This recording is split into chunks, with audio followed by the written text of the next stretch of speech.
Assalamualaikum warahmatullahi wabarakatuh. Jumpa lagi di channel Opi Kicau. Oke, gimana kabarnya teman-teman semua? Tentunya sehat ya. Mudah-mudahan selalu diberi kesehatan, mudah-mudahan selalu dilancarkan rezekinya. Amin. Oke, sobat kicau, kali ini saya akan berbagi tips nih. Gimana cara perawatan burung di saat musim hujan. Jadi ini untuk semua jenis burung berkicau ya pada umumnya, dan khususnya untuk burung peliharaan saya, yaitu burung terucuk teman-teman.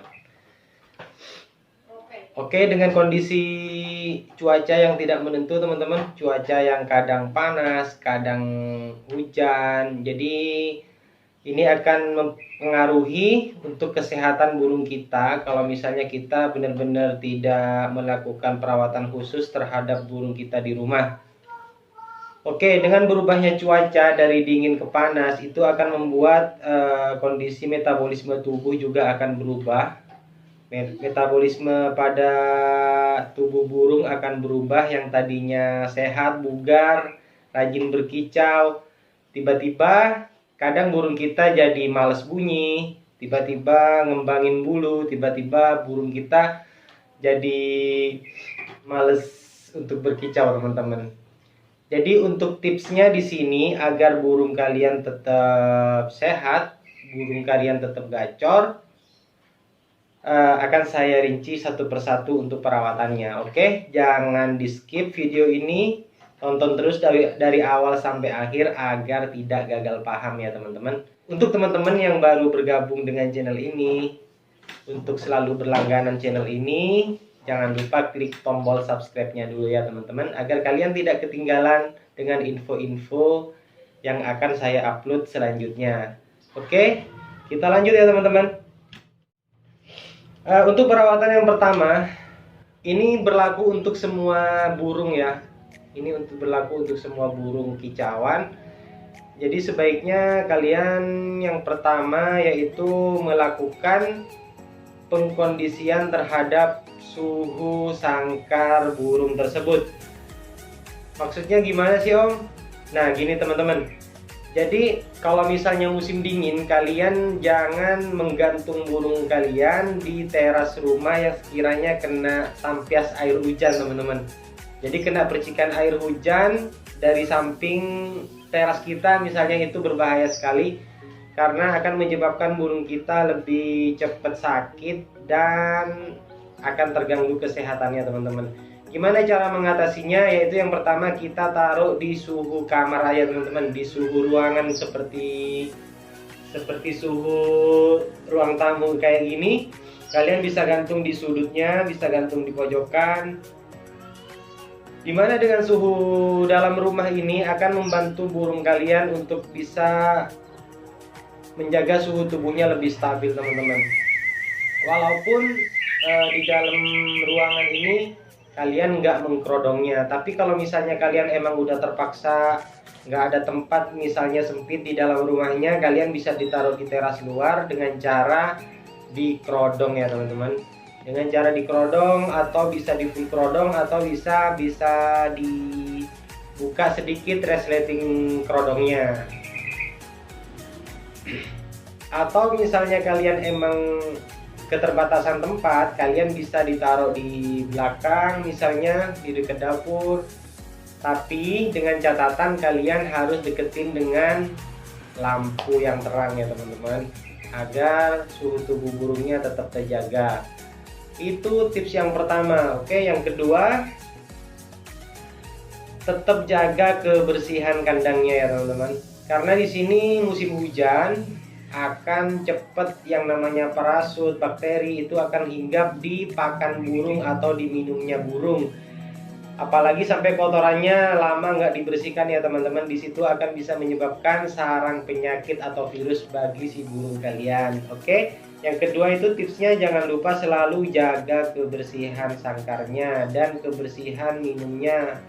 Kebersihan minum mencakup setiap hari harus kalian bersihkan, misalnya udah keruh, udah dekil, kalian harus bersihkan sampai ke sudut-sudut cepuknya, karena di situ terdapat bakteri-bakteri yang berbahaya untuk si burung kita. Oke, yang kedua kebersihan sangkar. Yang ketiga pemberian extra fooding yang tepat. Jadi kalau misalnya musim penghujan, kalian misalnya porsi extra fooding untuk burung kalian misalnya 5 ekor, bisa kalian tambahin 7-8 ekor. Pokoknya diberi ekstra untuk foodingnya ya teman-teman. Jadi ekstra foodingnya di sini ditambah porsinya, intinya begitu. Ditambah porsinya, misalnya biasa pakai jangkrik, jangkriknya ditambah. Misalnya pakai untuk terucuk, biasanya saya kan pakai ulat Hongkong nih. Jadi ulat Hongkongnya ditambah porsinya juga ya teman-teman. Jadi di situ. Untuk selanjutnya tips yang keempat, yaitu misalnya emang bener-bener nggak ada sinar matahari setiap harinya, tapi tiba-tiba misalnya di siang hari tiba-tiba muncul matahari walaupun sebentar, kalian misalnya nggak sibuk, misalnya kalian standby di rumah, kalian harus cepet-cepet menjemurnya ya teman-teman. Kalian usahakan untuk menjemurnya walaupun sebentar, misalnya cuma 5 menit, 10 menit, tergantung matahari itu lamanya berapa menit teman-teman munculnya. Itu yang keempat, harus misalnya segera. Yang keempat yaitu segera menjemurnya jikalau ada sinar matahari. Terus yang kelima, untuk pakan ya teman-teman, untuk furnya usahakan kalian mengisinya untuk dicepuk cuma seperempatnya aja teman-teman. Jadi jangan sampai banyak-banyak, apalagi sampai full ya teman-teman, karena di sini cuaca yang tidak menentu dan cuaca yang sangat lembab akan menyebabkan yang namanya fur itu teman-teman, itu biasanya kalau dalam kondisi lembab dia biasanya kena jamur ya teman-teman. Alhasil kalau udah kena jamur, si fur ini biasanya kalau kemakan si burung, biasanya dia akan mengalami serak, bisa akan mengalami pita suaranya terganggu ya teman-teman, dan kesehatannya juga bakal terganggu. Kenapa saya bilang harus ngisinya seperempat aja? Karena untuk meminimalisir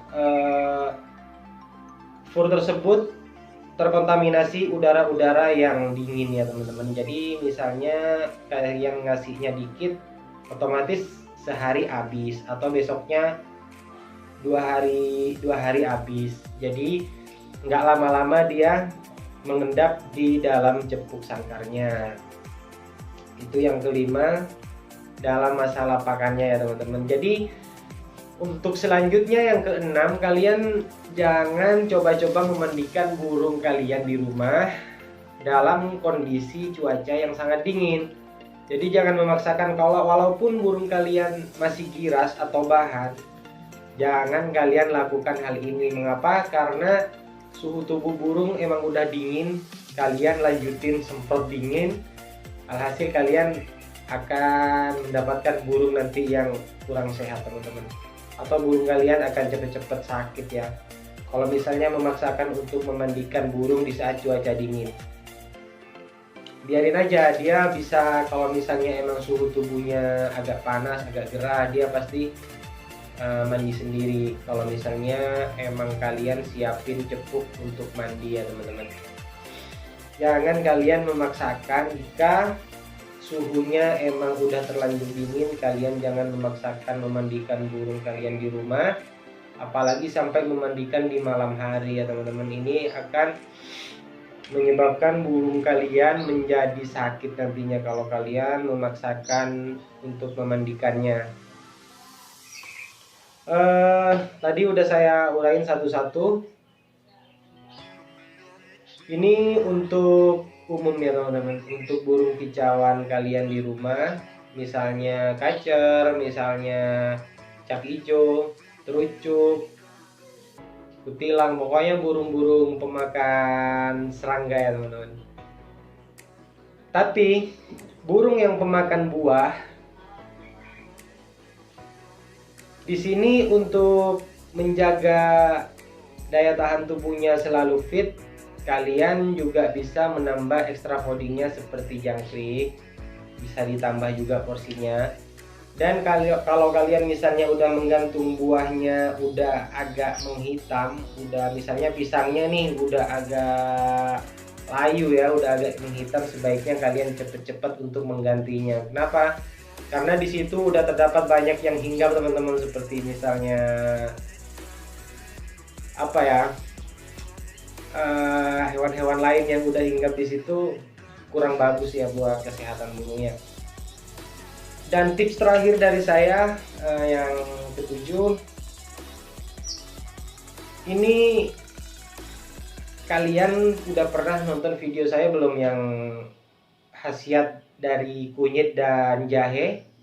Nah, kalian bisa terapin ini dengan cara jahe dan kunyit diiris-iris ya teman-teman. Ini untuk burung pemakan serangga.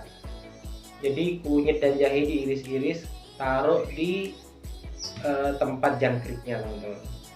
Nah, karena jangkrik nanti akan memakan saripati jahe dan kunyit, dan alhasil diproduksi di dalam perutnya dan burung kita memakannya. Itu akan membuat burung kita lebih cepat fit teman-teman. Kalau misalnya emang nggak bisa ngasih ramuan yang herbal alami seperti tersebut, kalian juga setiap harinya harus ngasih vitamin buat si burung, untuk kebugaran si burung itu sendiri. Kalau misalnya kalian masih bingung gimana cara bikinnya, gimana cara penyajian kunyit dan jahenya, kalian bisa tonton videonya yang udah pernah saya posting, dan ini linknya ya teman-teman. Oke teman-teman, nanti kalau kalian misalnya masih bingung untuk mencari videonya, nanti akan saya kasih linknya di deskripsi ya teman-teman. Oke, mungkin itu aja tips dari saya, dari banyak-banyak faktor tadi yang udah saya jelasin. Mudah-mudahan kalian bisa terapin di rumah, dan saya berharap kalian tetap semangat terus, tetap konsisten dalam memelihara burung kicauannya di rumah. Mudah-mudahan tips dari saya membantu, dan jangan sampai burung kalian sakit-sakitan gara-gara cuaca ini ya teman-teman. Oke, sekian dari saya. Wassalamualaikum warahmatullahi wabarakatuh. Salam kicau mania.